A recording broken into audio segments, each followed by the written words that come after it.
Welcome to our podcast. We are your hosts. I'm Sam. I'm Katie. And we're filming today from the traditional, unceded, and unsurrendered Anishinaabe Algonquin Nation. We're grateful to have the opportunity to learn on this land, and as settlers, we acknowledge our responsibility to learn about and to contribute to reconciliation in Ottawa and in Canada generally. An important goal of this podcast is to bridge the Western and Indigenous perspectives on healthcare and overall well-being. So before we begin, we just wanted to provide a content warning. In this podcast, we will be talking about death and methods of dying, which include suicide.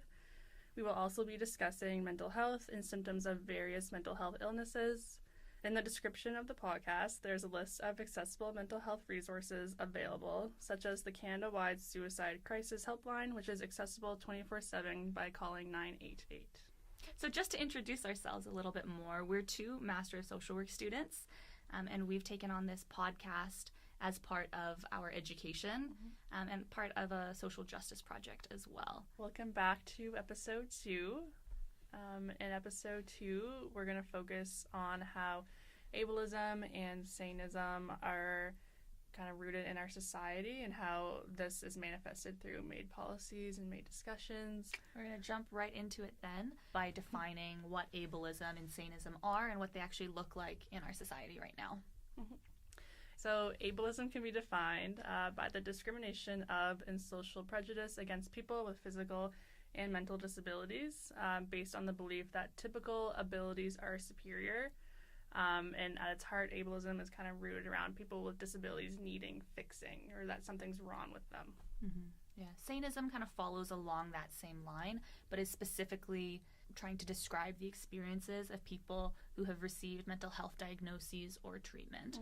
So again, this could be like blatant discrimination against people with mental illnesses or psychiatric illnesses or intellectual disabilities, but it also could be seen in different forms of like microaggressions, and kind of in our daily life this plays out often because we'll see how people with mental health diagnoses are often viewed with low expectations and professional judgments. They might also be perceived as being like a burden because they might need assistance. And so these are the kind of different ways that sanism plays out as kind of painting people with mental illnesses as needing supervision. Right? Yeah. So ableism and sanism both tie into the current MAiD policies and are brought in on both sides of the argument. So for people who are arguing for MAiD for mental illness and people arguing against MAiD for mental illness. So on one side of the debate, there's a discussion about how people with disabilities or people with mental illnesses deserve access to the same health care and same dignity in dying as other people, right? So restricting their access to MAiD is a form of ableism and sanism for them because they're not being given equitable access. Right, so it's about trying to provide more autonomy to people who have physical and mental disabilities and kind of highlighting how they should have the same opportunities available in healthcare that people without physical or mental disabilities do. Yeah, absolutely. Yeah. And then kind of on the other side, there are other advocates who are stating that MAiD for mental illness is being kind of positioned as a way of like unburdening our healthcare system.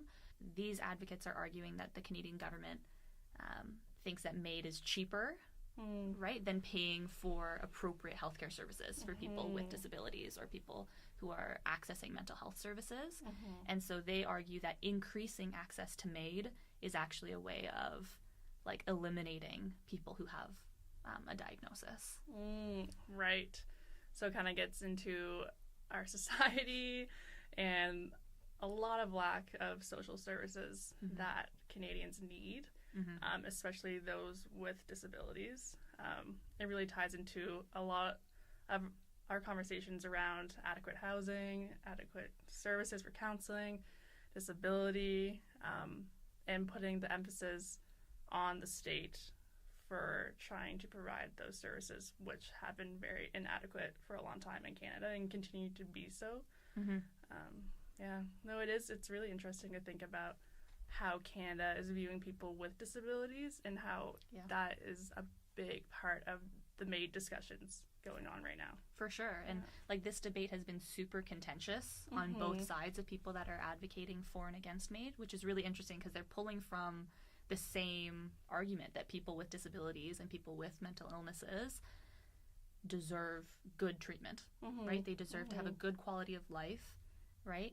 And right now our government isn't providing that for people, right? And so one side is seeing, okay, there's this gap and we need to be filling it right now because people with disabilities are not being appropriately supported, right? And therefore we should provide MAiD. And other folks are saying, well, why are we providing MAiD? We should be focusing on improving our other services rather than saying, hey, we don't have good enough services.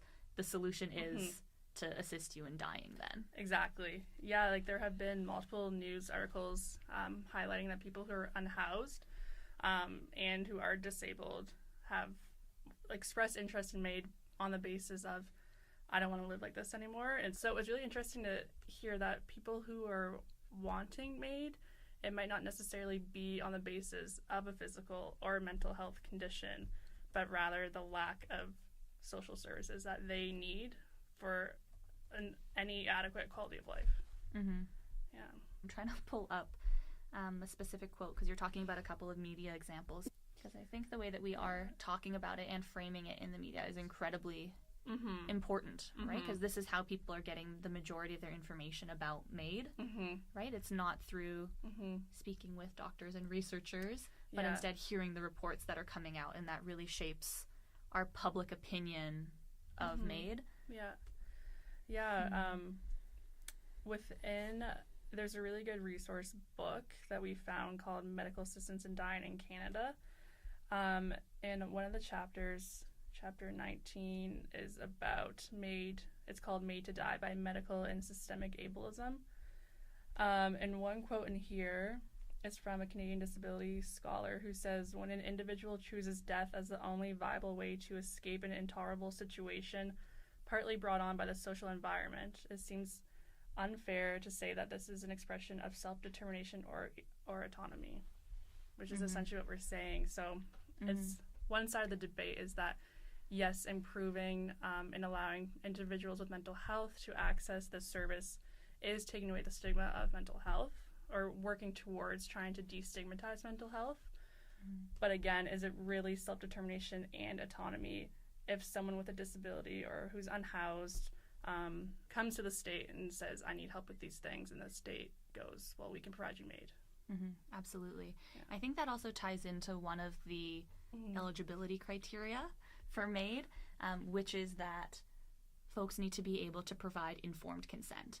And what does this informed consent actually mean? It means that they understand all of the outcomes, they understand all of their options, have been able to appreciate the consequences or the outcomes that might happen with all of these options, and then still provide consent for MAiD, right? And so if these other treatment options aren't available, is anybody actually able to provide informed consent, right? If they aren't actually able to reasonably believe that they can access other treatment, right, without that long waiting list, without having to move away from wherever they're living, can they provide informed consent? Or is it that this is the only option that's available, therefore it's the best option that's available? Because then it ties into, which is kind of a dark thought, but if the Canadian government is offering MAiD to people who need services, is it kind of them being a way of, well, this is how we don't have to provide financially these services any longer.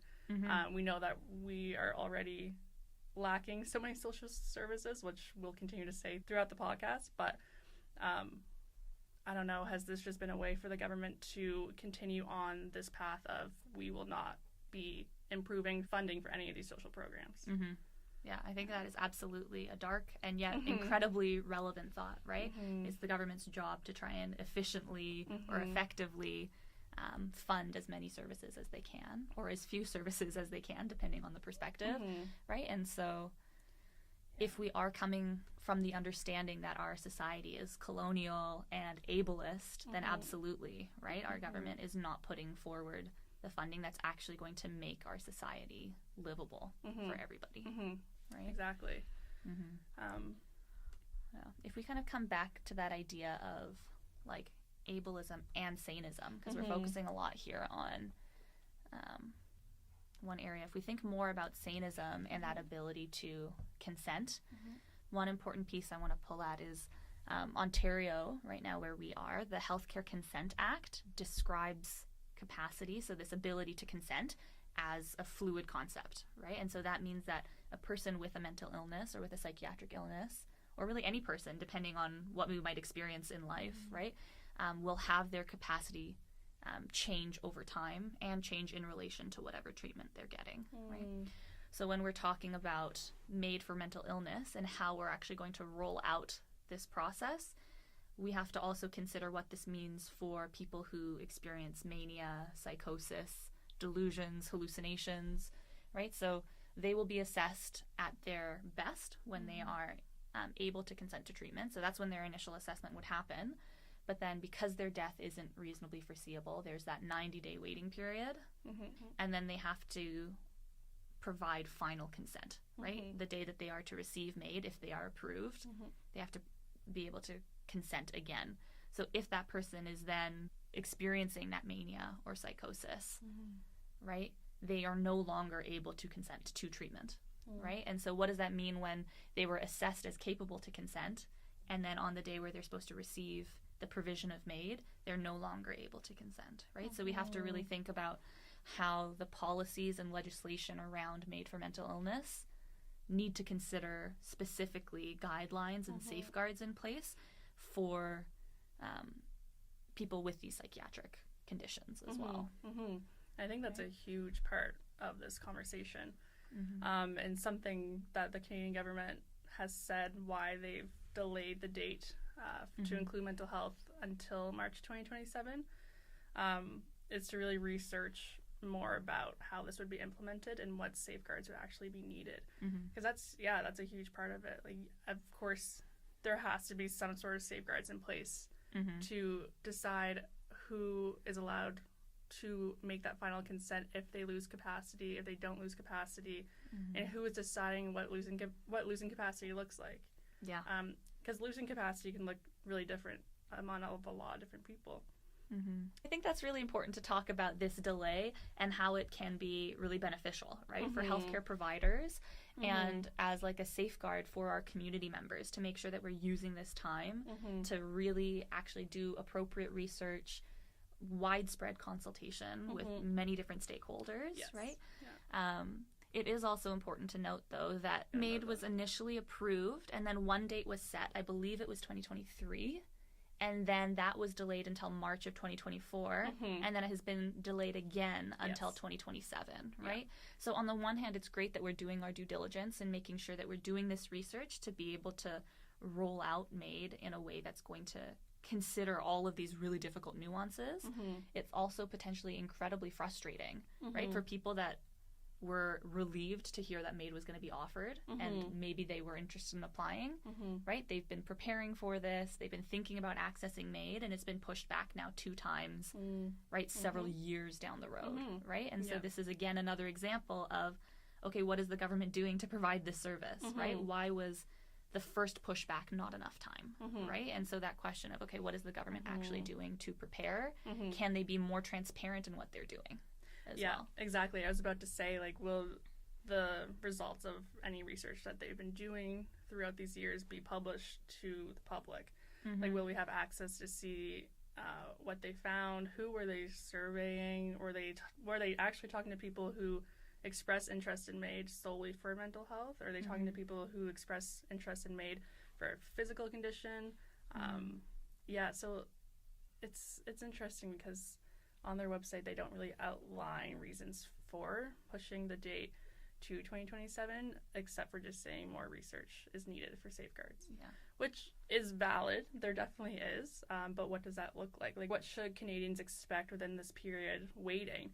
Are there services that will be provided in lieu of not providing MAiD right now for people who are interested solely for mental health?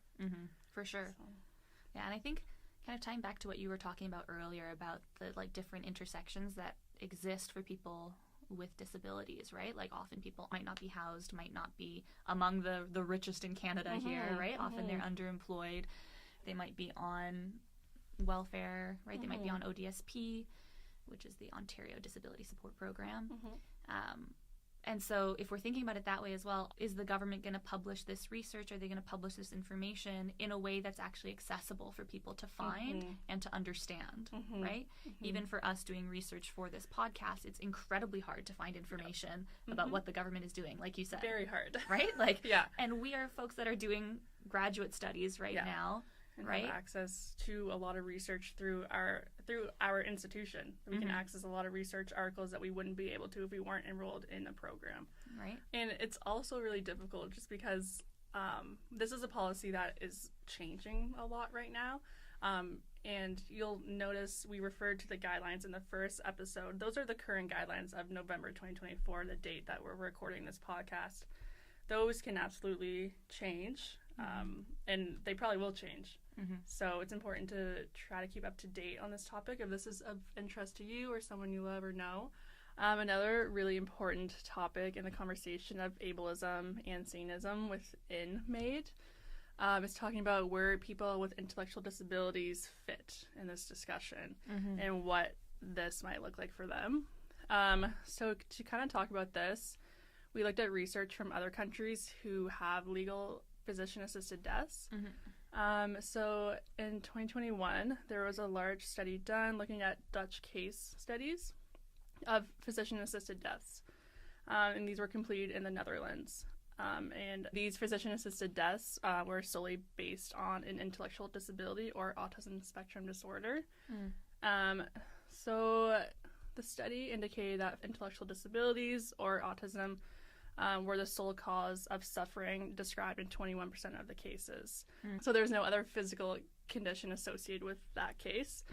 And it found that most of the time people access MAiD for these reasons based on social isolation and loneliness and lack of coping strategies.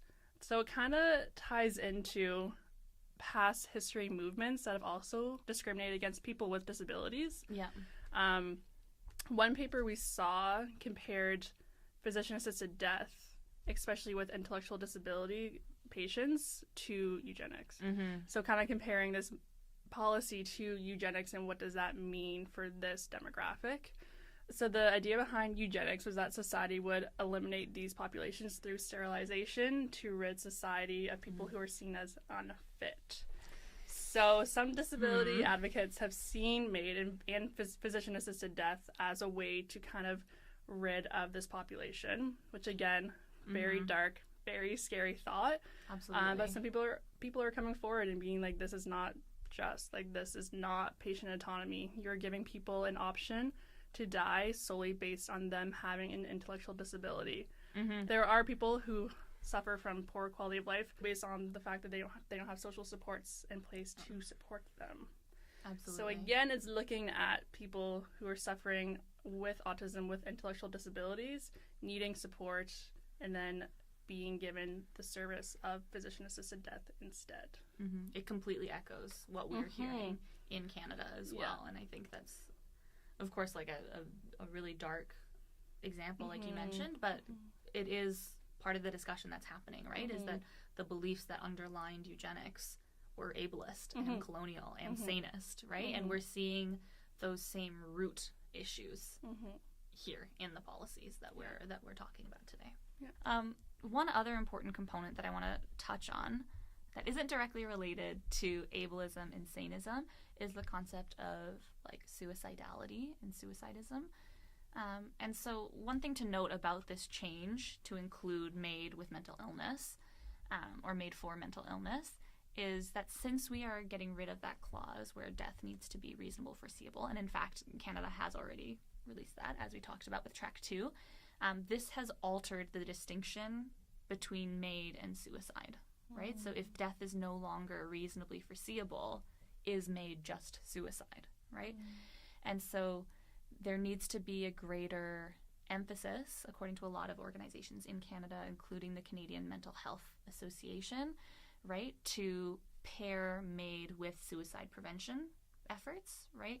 That way we're not trying to glorify death and dying, but instead talking about, okay, there are still other supports available. We still do want to prevent death, right, through other services, right? So it's really important that the decision that we're making with MAiD, not we, but the decision that the state is making about MAiD for mental illness doesn't end up just encouraging people who are receiving inadequate care and are feeling suicidal or are suicidal to seek MAiD as an alternative, right?